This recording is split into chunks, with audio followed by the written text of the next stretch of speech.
रावण अपने अहंकार में क्रोध में कहते हैं नंदी को, कौन शिव कौन शंकर, क्या हक है शिव जी के पास कैलाश पर्वत पे रहने का।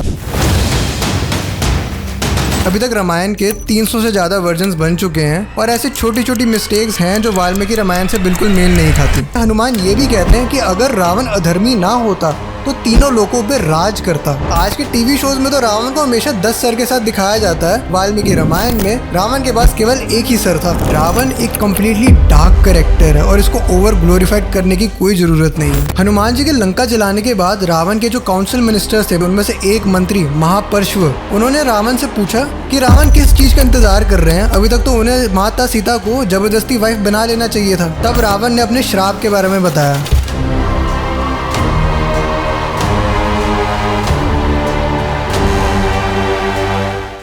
वीडियो के मेन टॉपिक पर आने से पहले मेरी लास्ट वीडियो जो बंगाल फाइल्स पे मैंने बनाई थी उस पर 50 के व्यूज आए और काफी सारे न्यू सब्सक्राइबर्स भी आए हैं। तो पहले तो भाई बहुत बड़ा थैंक यू आने के लिए। तुम इस चैनल से ये सेम क्वालिटी एक्सपेक्ट कर सकते हो बार बार। तो प्लीज अगर तुम्हें मेरी ये वीडियोस पसंद आ रही है तो उसको लाइक करो, शेयर करो, सब्सक्राइब करो और अगर कुछ नहीं भी पसंद आ रहा तो भी मुझे कमेंट सेक्शन में बता देना। राम और रावण ये दो कुछ ऐसे नाम है जो इतिहास के पन्नों पर ही नहीं हमारे दिलों में भी हमेशा जिंदा रहेंगे, क्योंकि इन हजारों सालों से बहुत सारे वर्जन्स बनाए गए रामायण के। बहुत सारे स्टोरी टेलर्स और डायरेक्टर्स ने from time to time Ramayana में अपना योगदान दिया है। उन्होंने क्रिएटिव फ्रीडम के नाम पर इसकी स्टोरी लाइन को भी ना थोड़ा चेंज कर दिया है या फिर अपने ओपिनियन रख दिए कैरेक्टर्स के थ्रू। जहाँ पर रामायण में उन्होंने राम की मर्यादा तो दर्शाई लेकिन वहीं पर रावण के महान शिव भक्त होने का प्रमाण भी दिया।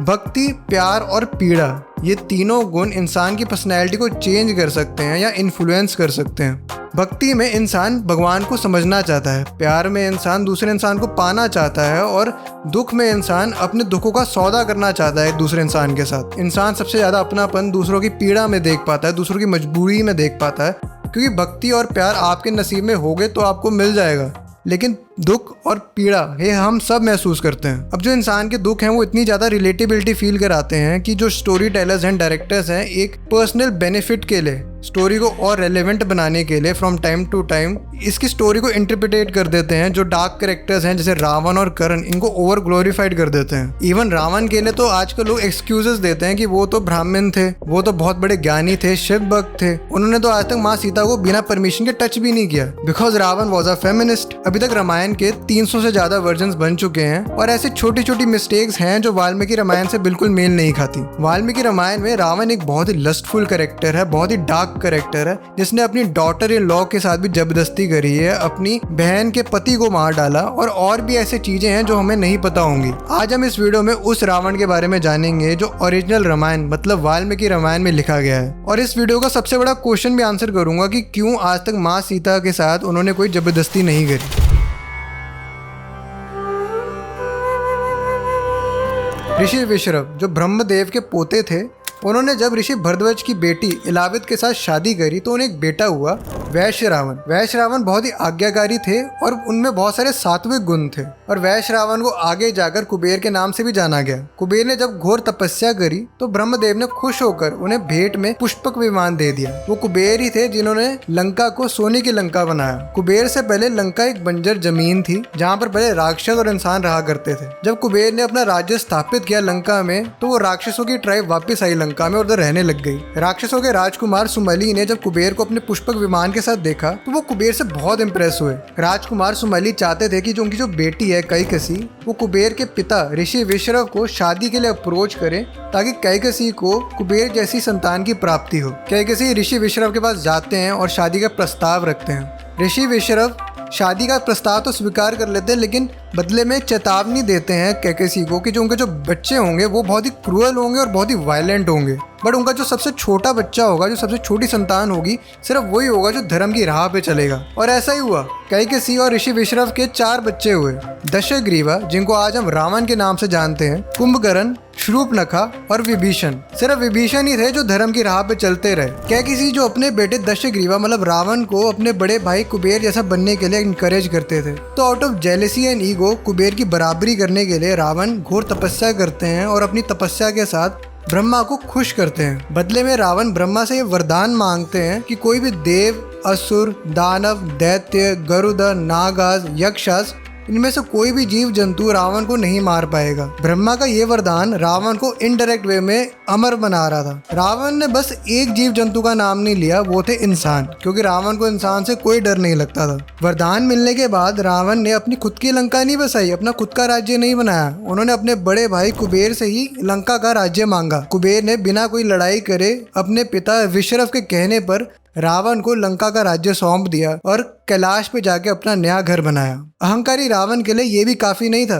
कुछ समय बीत जाने के बाद रावण कैलाश जाते हैं और कुबेर का वध करने के बाद उनका पुष्पक विमान अपने पास रख लेते हैं। जब रावण पुष्पक विमान पर कैलाश पर्वत के आसपास घूम रहे थे तो उन्हें गलती से नंदी मिलते हैं। नंदी जैसे ही रावण को देखते हैं तो चेतावनी देते हैं कि वो यहाँ पर नहीं आ सकते, ये शिव जी का क्रियास्थल है, मतलब ये शंकर भगवान की जगह है। तो रावण अपने अहंकार में, क्रोध में कहते हैं नंदी को, कौन शिव, कौन शंकर, क्या हक है शिव जी के पास कैलाश पर्वत पे रहने का। ये बोलने के बाद रावण अपने दोनों हाथों से कैलाश पर्वत को उखाड़ने का ट्राई करते हैं। शिव जी जो ये सब देख रहे थे मुस्कुराते हैं और अपना पैर का अंगूठा बहुत प्यार से जमीन पर प्रेस करते हैं।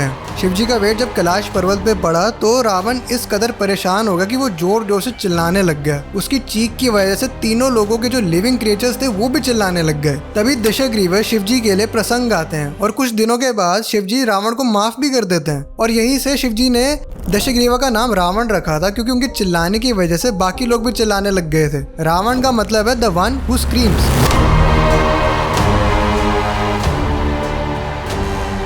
वाल्मीकि रामायण में मल्टीपल मेटाफोर्स हैं जो वाल्मीकि जी ने यूज किए हैं किसी भी सीन को दर्शाने के लिए या किसी कैरेक्टर की इंटेंसिटी को दर्शाने के लिए। आज के टीवी शोज में तो रावण को हमेशा 10 सर के साथ दिखाया जाता है, लेकिन वास्तविकता में वाल्मीकि रामायण में रावण के पास केवल एक ही सर था। जब शूर्पणखा रावण को अपने सिंहासन पर बैठे हुए देखती है तब वाल्मीकि जी ने शूर्पणखा की आंखों के द्वारा रावण को दर्शाया था। जब भी रावण अपने सिंहासन पर बैठता था तो ऐसा लगता था कि रावण के 10 सर हैं और 20 हाथ हैं। अब यहाँ पर वाल्मीकि जी ने मेटाफोर यूज किया था रावण की क्वालिटीज को दर्शाने के लिए। उसके 10 सर उसकी क्वालिटीज को दर्शा रहे हैं, ना कि उसके फिजिकल एस्पेक्ट्स को। हनुमान जी और श्री राम ने भी रावण के फिजिकल एस्पेक्ट्स को डिस्क्राइब किया है वाल्मीकि रामायण में। सुंदरकांड में हनुमान जी जब पहली बार रावण को अपनी सभा में बैठे हुए देखते हैं तो वो कहते हैं कि अहो रूपम, अहो धैर्य, अहो सत्वम, अहो द्युतिः, अहो राक्षस राज्य से सर्व लक्षण युक्तता। इसका मतलब ये है कि रावण की जो पर्सनैलिटी थी वो बहुत रेडियंट थी, वो बहुत अट्रैक्टिव थी। उनके जो फिजिकल ट्रेट्स थे वो किसी देव में भी नहीं मिल सकते थे। इसके आगे वाले श्लोक में हनुमान ये भी कहते हैं कि अगर रावण अधर्मी ना होता तो तीनों लोगों पर राज करता। इसके बाद युद्ध कांड में श्री राम जब पहली बार रावण को युद्ध में देखते हैं तो वो भी ऑलमोस्ट सेम डिस्क्राइब करते हैं रावण को जैसे हनुमान जी ने किया था, लेकिन श्री राम ने कभी 10 सर होने का कोई जिक्र नहीं किया। वाल्मीकि जी ने रावण के 10 सर तभी दर्शाए जब वो अपने सिंहासन पे बैठते थे।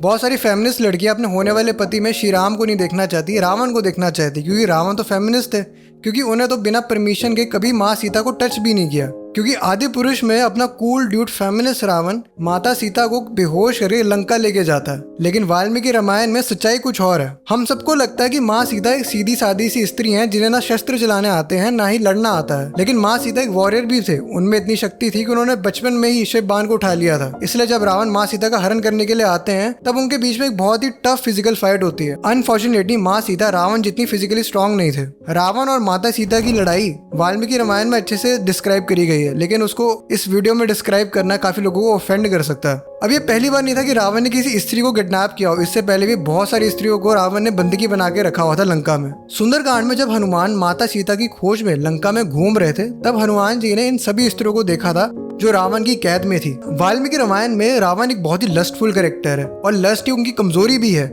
और इसी चीज का फायदा उठाते हुए शूर्पणखा ने रावण को झूठ भी बोला था। शूर्पणखा अपनी कटी नाक के साथ रावण को कहती है कि उसने तो माता सीता का हाथ मांगा था रावण के लिए, तभी लक्ष्मण ने उसकी नाक काट दी। इवन शूर्पणखा तो माता सीता को फिजिकली डिस्क्राइब भी करती है रावण के आगे, जिसकी वजह से रावण माता सीता को अपनी वाइफ बनाना चाहता था। इसलिए रावण बिना किसी को बताए, बिना किसी से कंसल्ट करे सीता माता को किडनैप करता है और उन्हें अशोक वाटिका में रखता है। सुंदरकांड में हनुमान द्वारा ही रावण के सभी मंत्रियों को यह पता लगता है कि सीता माता लंका में है, लेकिन अगर रावण इतना इतना ही ज्यादा लस्टफुल कैरेक्टर था तो उसने आज तक सीता माता के साथ जबरदस्ती क्यों नहीं करी। हनुमान जी के लंका जलाने के बाद रावण के जो काउंसिल मिनिस्टर्स थे, मतलब जो मंत्री थे, उनमें से एक मंत्री महापर्श्व, उन्होंने रावण से पूछा कि रावण किस चीज का इंतजार कर रहे हैं, अभी तक तो उन्हें माता सीता को जबरदस्ती वाइफ बना लेना चाहिए था। तब रावण ने अपने श्राप के बारे में बताया। कुछ साल पहले पुंजिकस्थला नामक स्त्री के साथ रावण जबरदस्ती करी थी और जब पुंजिकस्थला ने ब्रह्मा जी को जाके बात बताई तो ब्रह्मा जी ने रावण को श्राप दिया कि अगली बार से रावण ने किसी भी स्त्री के साथ जोर जबरदस्ती करी तो उसका सर 100 टुकड़ों में फट जाएगा। अब ये पहला श्राप नहीं था रावण पर। पुंजिकस्थला से पहले